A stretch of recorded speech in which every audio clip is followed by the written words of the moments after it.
है ना, फॉर्म लिखिएगा। वो अपना अपना माइक बंद कर लीजिए। PSU public sector undertaking, full form है पब्लिक सेक्टर अंडरटेकिंग, PSU के। देखिए इसके फीचर्स, पहला feature registered in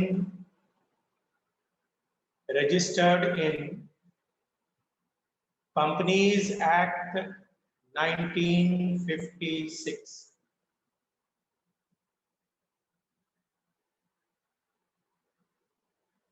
second, registered in Companies Act 1956।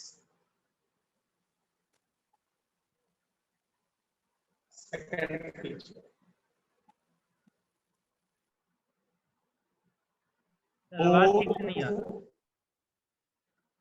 registered in Companies Act 1956।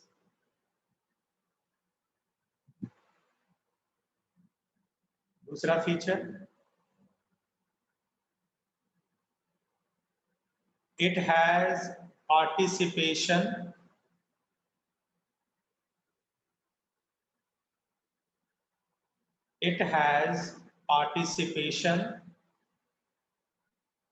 of both public and government. It has participation of both public and government.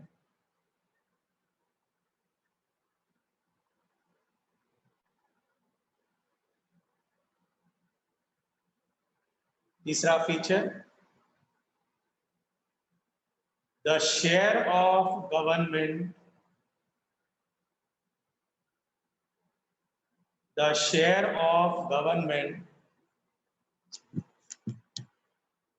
is more than 51%.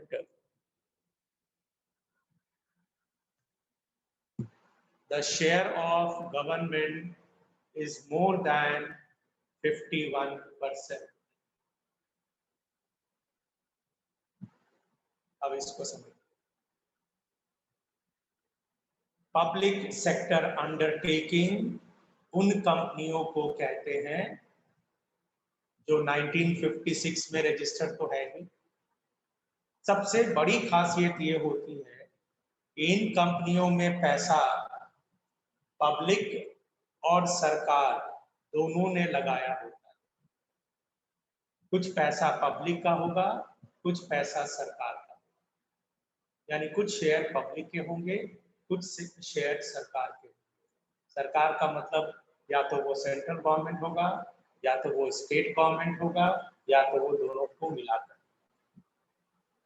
लेकिन ज्यादातर share जो है वो सरकार का होता है।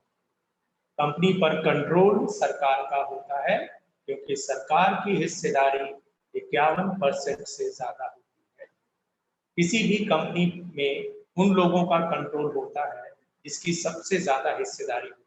कोई भी कंपनी, अगर कोई व्यक्ति का हिस्सेदारी कंपनी में 51% से ज्यादा है तो वो उस कंपनी को कंट्रोल करता है, उस कंपनी को चलाता है। इन कंपनियों में सरकार की हिस्सेदारी 51% से ज्यादा होती है, इसलिए ये कंपनी सरकार ही चलाती है, लेकिन इसमें पब्लिक का पैसा भी होता है। ऐसे कंपनियों को हम लोग सेमी गवर्नमेंट कंपनी भी कहते हैं। ये पूर्ण रूप से सरकारी कंपनी नहीं है, बल्कि अर्ध सरकारी या सेमी गवर्नमेंट कंपनीज कहा जाता है। ऐसे कंपनियों में जिनमें सरकार का भी हिस्सेदारी हो और आम लोगों की भी हिस्सेदारी हो, लेकिन आम लोगों की हिस्सेदारी 51% से कम होती है और सरकार की हिस्सेदारी 51% से ज्यादा होती है। इन कंपनियों को कहा जाता है क्या? Public sector undertaking. जितने भी नवरत्न कंपनियां हैं, जितने भी मिनी रत्न कंपनियां हैं, जितने भी महारत्न कंपनियां हैं, वो सब के सब PSU कंपनीज होती है। जितने भी बैंक हैं एसबीआई को छोड़ के, जितने भी बैंक हैं, आपका कोल इंडिया लिमिटेड है, आईपीसीएल है, बीपीसीएल है, गेल है, सेल है, गेल है, ये सब कंपनी क्या है, पब्लिक सेक्टर अंडरटेकिंग है, क्योंकि इन कंपनियों में कुछ शेयर सरकार का है और कुछ शेयर जनरल पब्लिक का है। ये लोग सरकारी कंपनियां नहीं कहलाती। सरकारी कंपनी का मतलब पूरा हिस्सेदारी सरकार का, क्योंकि यहाँ पर पब्लिक का भी हिस्सेदारी होता है, इसलिए इसको सेमी गवर्नमेंट कंपनी का दर्जा दिया गया है। और सेमी गवर्नमेंट होने के कारण इन कंपनियों का नाम पड़ा है public sector undertaking.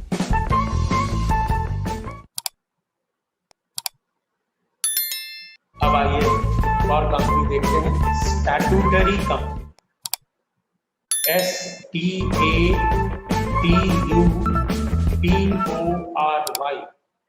STATUTORY, statutory. एक बार फिर से रिपीट कर दीजिए।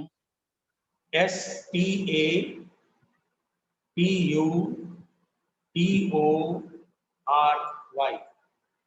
स्टैट्यूटरी कंपनी, हिंदी में संवैधानिक कंपनी है। स्टैट्यूटरी कंपनीज, पहला फीचर लिखिएगा, it is formed by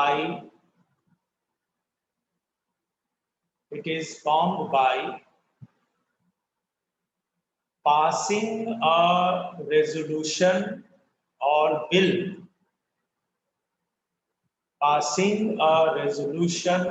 bill, in the parliament। Sir resolution बोलेंगे, रेजोल्यूशन, RESOLUTION, रेजोल्यूशन और bill in the parliament.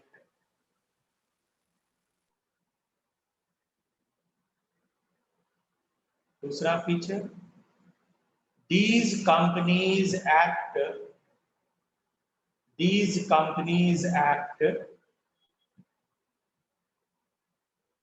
according to the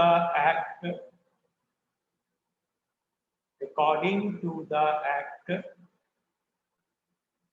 by which it is made, according to the act by which it is made।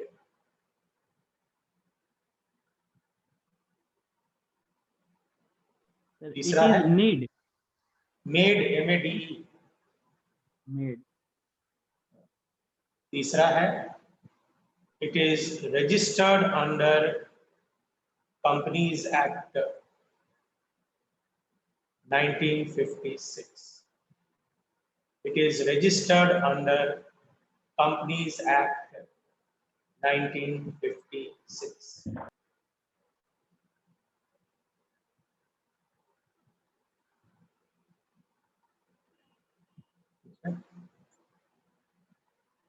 अब देखिए statutory company किसको कहते हैं?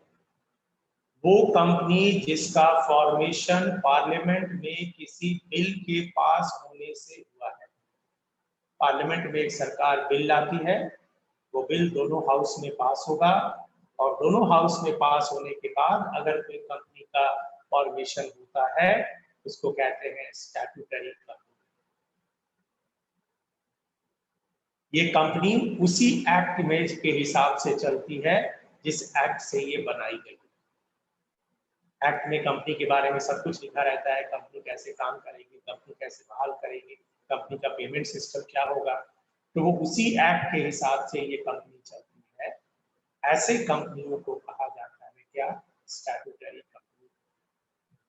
और ये company act में रजिस्टर्ड होता है। जितनी भी कंपनियां हैं ज्यादातर कंपनी एक्ट में registered. Typical example statutory company का क्या है? SBI। SBI PSU नहीं है, सारे बैंक PSU में याद रखिए, लेकिन SBI एकमात्र ऐसी बैंक है जो स्टैट्यूटरी कंपनी के कैटेगरी में आती है, क्योंकि वो SBI एक्ट के हिसाब से चलती है। दूसरा है RBI एक्ट के हिसाब से चलती है। तीसरा है LIC, LIC एक्ट के हिसाब से चलती है। चौथा है GIC, GIC एक्ट के हिसाब से चलता है। पांचवा UTI, UTI एक्ट में बना है। और नंबर 6 SEBI, SEBI, ये SEBI एक्ट के हिसाब से चलती है। चूंकि ये कंपनियां अलग अलग एक्ट से बनाई गई हैं, इसलिए अलग अलग एक्ट को फॉलो करती है और उसी के हिसाब से ये चलती है। ऐसे कंपनियों को कहा जाता है क्या? Statutory company. SBI क्या है? इसमें कमर्शियल बैंक है। RBI क्या है? इसमें सेंट्रल बैंक है। LIC किसके लिए बना है? लाइफ इंश्योरेंस के लिए। GIC किसके लिए बना है? जनरल इंश्योरेंस के लिए। जनरल इंश्योरेंस मतलब प्रॉपर्टी के लिए, गाड़ी के लिए। गाड़ी इंश्योरेंस या प्रॉपर्टी इंश्योरेंस सब GIC में करवाते हैं, LIC में। UTI बना है म्यूचुअल फंड के लिए और SEBI बना है स्टॉक मार्केट को देखने के लिए, स्टॉक मार्केट रेगुलेटर है। तो चूंकि ये कंपनियां अलग अलग मकसद से पार्लियामेंट में बिल पास करके बनाई गई है, इसलिए ये अपने एक्ट के हिसाब से चलती है। इनका पेमेंट सिस्टम बाकी कंपनियों से थोड़ा अलग होता है। एक्ट में जिस तरीके का पेमेंट सिस्टम लिखा गया होगा उसी को ये लोग फॉलो करते हैं। ऐसे कंपनी को कहा जाता है क्या? Statutory companies. सर धीरे धीरे आपका आवाज कम होते जा रहा है। अच्छा, सारे लोगों को दिक्कत है या तुम्ही को है? नो सर, सही बोल रहा है, ये आवाज कम सबको हो रहा है सर। अब आ रहा है? यस सर, अब सही आ रहा है। ठीक है, नेक्स्ट आइए, गवर्नमेंट कंपनीज। नेक्स्ट लिखना गवर्नमेंट कंपनीज। इसमें लिखिए पहला feature, it is fully funded. It is fully funded by the government.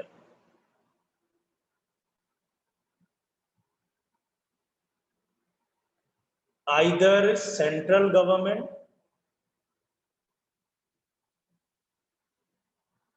or state government or both. Either central government or state government or both.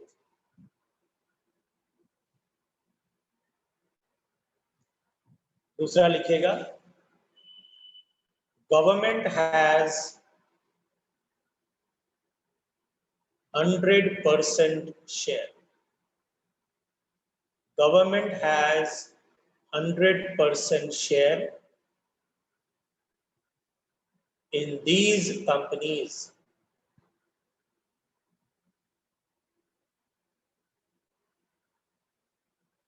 और तीसरा लिखेगा, it is registered in Companies Act 1956. It is registered in Companies Act 1956.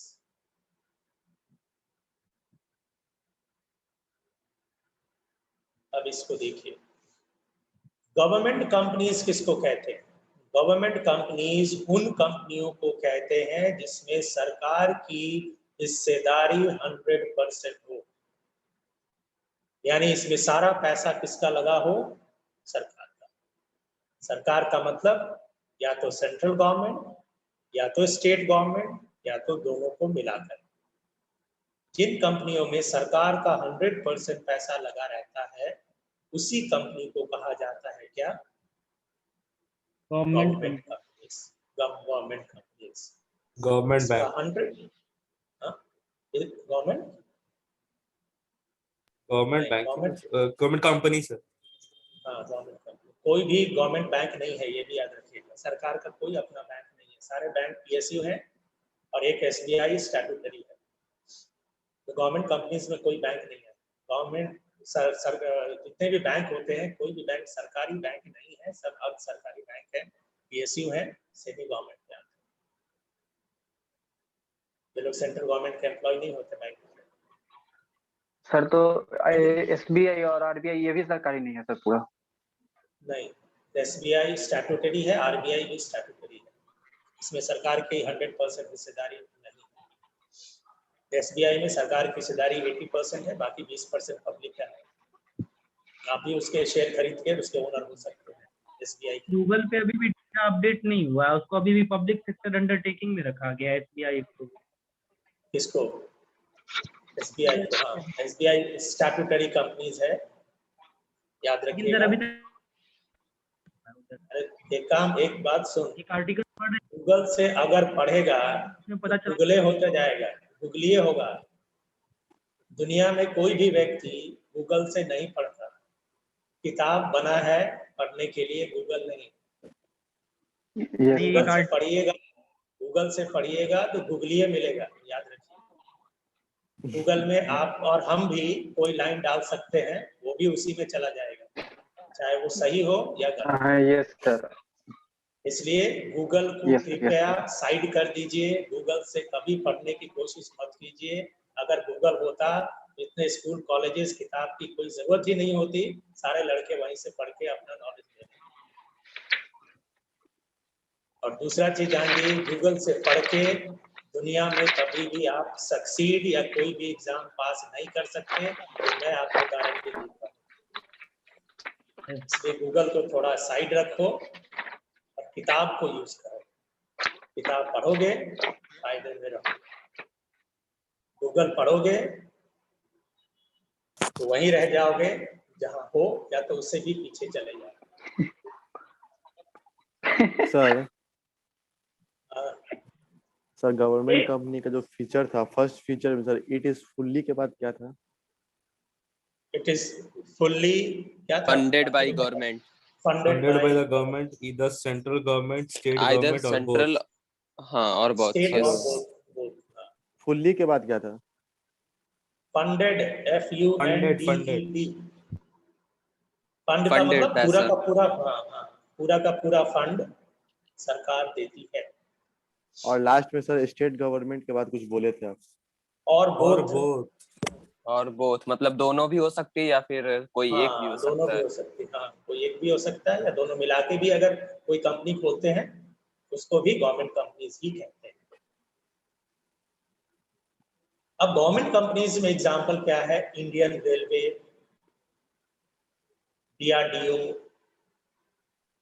है ना, Bhabha atomic research centre, ISRO, defence की 750 कंपनियां, ये सब company क्या है? गवर्नमेंट कंपनीज है, क्योंकि इसमें 100% पैसा सरकार का ही लगा है, पब्लिक का एक पैसा नहीं लगा है।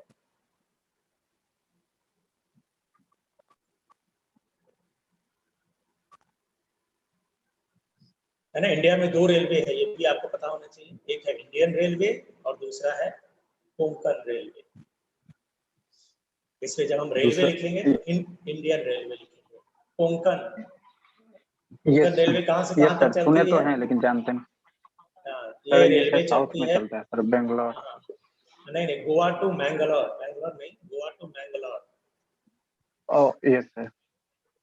बैंगलोर में समुद्र नहीं है, मैंगलोर में समुद्र है, वहां से ये गोवा के बीच चलती है।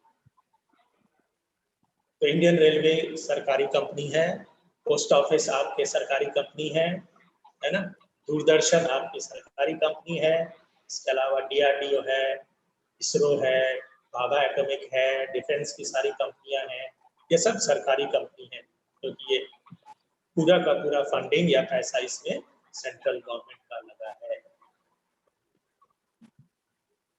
अब आइए एक और बड़ी कंपनी देखें जिसका नाम जानते होंगे आप लोग, multinational companies, MNCs, multinational companies. इसको कहते हैं मल्टीनेशनल कंपनीज। सर जो 2 से ज्यादा देश में सर चलता हो, जिसका हेडक्वार्टर कोई एक देश में होता है सर, और फंक्शन अलग अलग कंट्री में करता है। हमारे कंट्री से छोड़ दूसरे कंट्री में जो होगा वो मल्टीनेशनल। जैसे कि सर टाटा हो गया अपना देश का सर, गूगल हो गया अमेरिका का सर, एप्पल हो गया। ठीक है, sir. एग्जाम्पल तो ठीक है, लेकिन क्या ये डेफिनेशन सही है? अगर हम कोई पान की दुकान 10 कंट्री में खोल दें, हम एमएनसी हो गए? नहीं होगा सर, नहीं होगा सर। तो फिर आपके डेफिनेशन से तो हो जाना चाहिए। उसका टर्नओवर भी होना चाहिए सर, मोर देन 1 या 5 करोड़, आई थिंक सर, कुछ इस टाइप से था। एमएनसी 5 करोड़ देखेगा। अच्छा ठीक है, तो ये जो आप लोग डेफिनेशन कहते हैं, ये डेफिनेशन गलत है। एमएनसी कंपनीज उस कंपनी को कहते हैं जिसका या तो प्रोडक्शन यूनिट या ब्रांच ऑफिस या सब्सिडरी एक से ज्यादा कंट्री में हो और उसका 6 कंट्री में का टर्नओवर कम से कम 600 मिलियन यूएस डॉलर होना चाहिए, तभी वो मल्टीनेशनल कंपनी कहलाती है। 600 मिलियन यूएस डॉलर समझ रहे हो? 60 करोड़ यूएस डॉलर के बराबर। अगर आपका टर्नओवर 6 कंट्रियों में है, तभी आपको मल्टीनेशनल का दर्जा दिया जाता है। हर कंपनी जो दूसरे देश में काम करती है वो मल्टीनेशनल नहीं होती, तो उसको कहते हैं मल्टी डोमेस्टिक कंपनीज। तो मल्टी डोमेस्टिक कंपनीज और मल्टीनेशनल कंपनीज में डिफरेंस यही है कि मल्टी डोमेस्टिक कंपनीज वो है जो बहुत सारे देशों में काम करती है, टर्नओवर चाहे कुछ भी हो। मल्टीनेशनल कंपनीज वो कंपनी है जिनका 6 देशों में टर्नओवर कम से कम 600 मिलियन यूएस डॉलर से ज्यादा होना चाहिए। इससे भी एक बड़ी कंपनी आती है ट्रांसनेशनल कंपनीज, शायद आप लोग सुने भी नहीं हो। दुनिया में 2 ही ट्रांसनेशनल कंपनी है, दुनिया में 2 ही ट्रांसनेशनल कंपनी है, एक है पेप्सी और दूसरा है कोला। तीसरा किसी का अभी तक ताकत ही नहीं हुआ ट्रांसनेशनल कंपनी। ट्रांसनेशनल कंपनी उसको कहते हैं जिसका इन्वेस्टमेंट भी बहुत सारे कंट्री में, बहुत सारे एमएनसी कंट्री कोई इन्वेस्टमेंट नहीं करती किसी कंट्री में, लेकिन वो ऑपरेट जरूर करती है। तो मल्टीनेशनल ट्रांसनेशनल कंपनी का इन्वेस्टमेंट भी है, ऑपरेशन भी है, ऑफिस भी है, प्लांट भी है, सैकड़ों कंट्री में हो, उसी को ट्रांसनेशनल कहते हैं। और इस लिहाजे से सिर्फ 2 ही कंपनी क्वालिफाई करती है, that is Pepsi and second is cola. Google की अगर हम बात करें, गूगल सब देशों में है, लेकिन उसका इन्वेस्टमेंट कुछ ही देशों में है ना। सारे लोग तो अपना विंडोज को ऑपरेट करते ही होंगे, सारे कंट्री में नेट चलता होगा, ऐसा थोड़ी नहीं चलेगा। लेकिन चाइना में हाँ कुछ एक देश को छोड़ के, लेकिन उसका इन्वेस्टमेंट हर कंट्री में नहीं है, इसलिए वो बड़ी कंपनी होते हुए भी ट्रांसनेशनल की कैटेगरी में नहीं आती है। तो लिख लीजिएगा एमएनसी, हाँ एमएनसी का डेफिनेशन लिख लीजिए।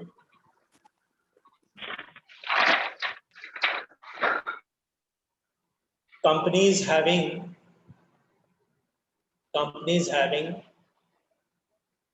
production unit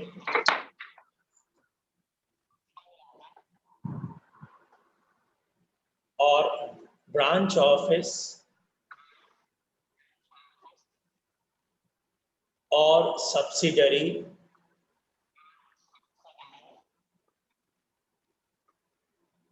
in 2 or more countries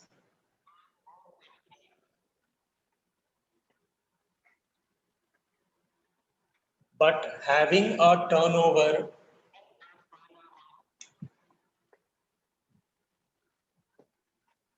of more than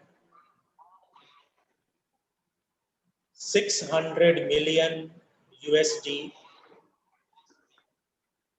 600 million USD in at least 6 countries, in at least 6 countries are called multinational companies, are called एक बार और multinational। रिपीट कर देंगे क्या? 6 मिलियन यूएसडी के बाद sir 6 million USD in more than 6 countries। In at least, अरे same चीज sir है, आप इन एटलीस्ट, हाँ अरे सेम चीज है, दूसरा वर्ड हो गया तो। Yes sir. In more than 6 countries are called multinational companies, are called multinational companies। ठीक है, यस सर। एग्जाम्पल में लिख लीजिएगा, कोई दो चार जानते ही होंगे। Yes, sir. अब आइए एक और कंपनी देखते हैं, monarchy companies. Monarchy, MONARCHY,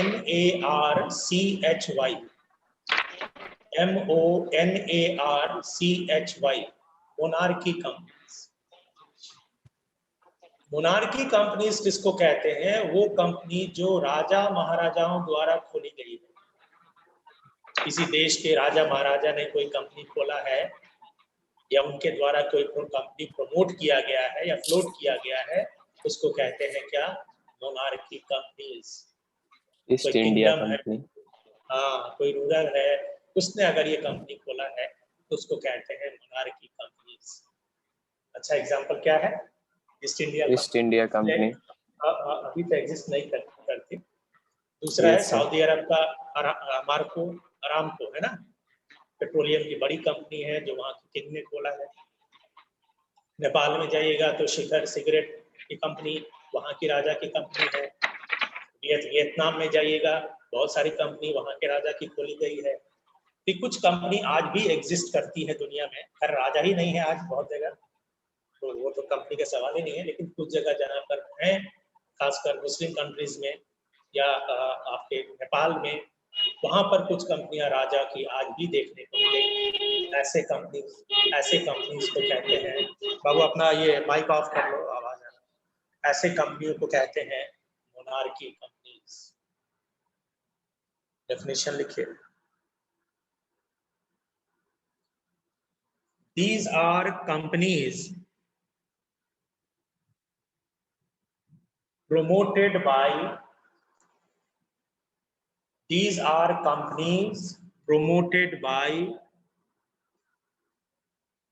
ruler or kingdom।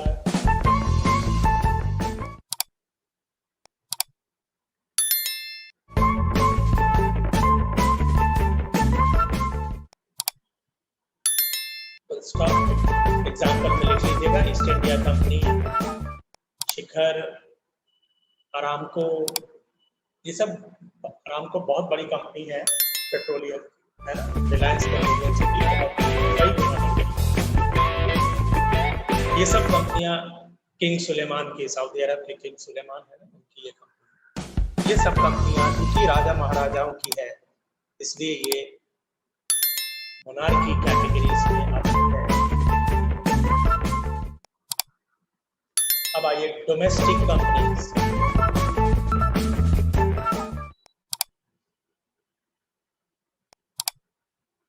देखिए, द कंपनी whose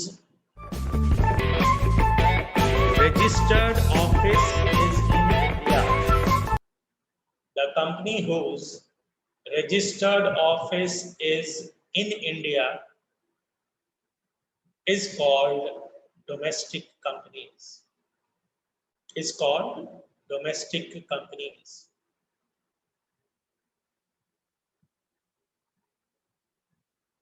तो डोमेस्टिक कंपनी किसको कहते हैं? जिसका रजिस्टर्ड ऑफिस इंडिया में हो, उन कंपनी को कहा जाता है क्या? Domestic companies. जब हम कंपनी फ्लोट करते हैं तो हमको दो ऑफिस रखना होता है, एक है रजिस्टर्ड ऑफिस, एक है कॉर्पोरेट ऑफिस। लेकिन कंपनी की पहचान उसके कॉर्पोरेट ऑफिस से नहीं होती, बल्कि उसके रजिस्टर्ड ऑफिस से होती है कि ये कंपनी कहाँ की है। रजिस्टर्ड ऑफिस का मतलब जिस शहर से आपने कंपनी का रजिस्ट्रेशन कराया है। सपोज किसी कंपनी का रजिस्ट्रेशन आपने पटना से कराया है, तो इसका रजिस्टर्ड ऑफिस कहाँ होगा? कंपल्सरी ये होना ही चाहिए, भले ही इसका हेड ऑफिस आप बॉम्बे या दिल्ली में रखें, हेड ऑफिस आप कहीं भी रख सकते हैं दुनिया में, लेकिन कंपनी की पहचान उसके रजिस्टर्ड ऑफिस से ही होती है। वहां पर भी एक ऑफिस आपको रखना ही होगा, एक रूम का ही रखिए, लेकिन आपको रखना ही होगा, क्योंकि सारा कॉरेस्पॉन्डेंस रजिस्टर्ड ऑफिस से ही सरकार करती है, हेड ऑफिस से नहीं। इसलिए अगर आपकी कंपनी मान लीजिए पटना में रजिस्टर्ड है, लेकिन आपका पूरा बिजनेस यूएस में है, फिर भी ये कंपनी क्या कहलाएगी? ये इंडियन कंपनी है, क्योंकि इसका रजिस्टर्ड ऑफिस कहाँ पे है? इंडिया में। और इंडिया में कहाँ पे है? तो पटना में।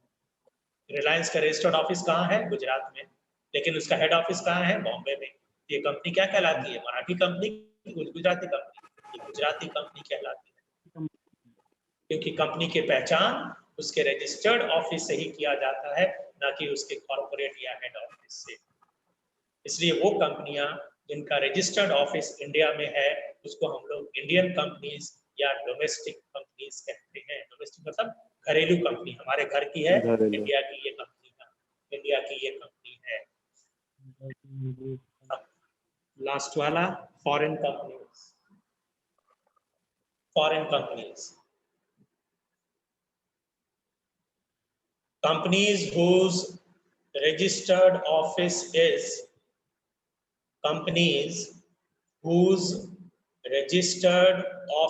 is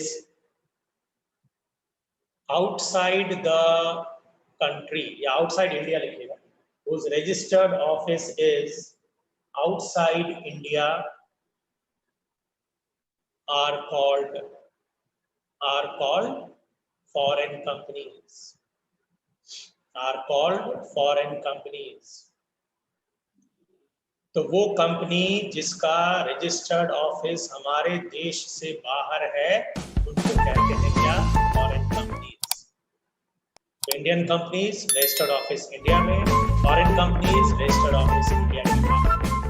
ऐसे बहुत सारी कंपनियां हैं जो मॉरिशस में रजिस्टर्ड ऑफिस है लेकिन इंडिया में पूरा ऑपरेशन है ना। तो ये सारी कंपनियां भी फॉरेन कंपनीज ही कहलाती हैं। तो ये हमारा जो ऑर्गेनाइजेशन का सेक्शन है आज हुआ। कल इंडस्ट्री शुरू करेंगे। हेडिंग लिख लीजिएगा इंडस्ट्री, और कोई डाउट है तो पूछ लीजिए।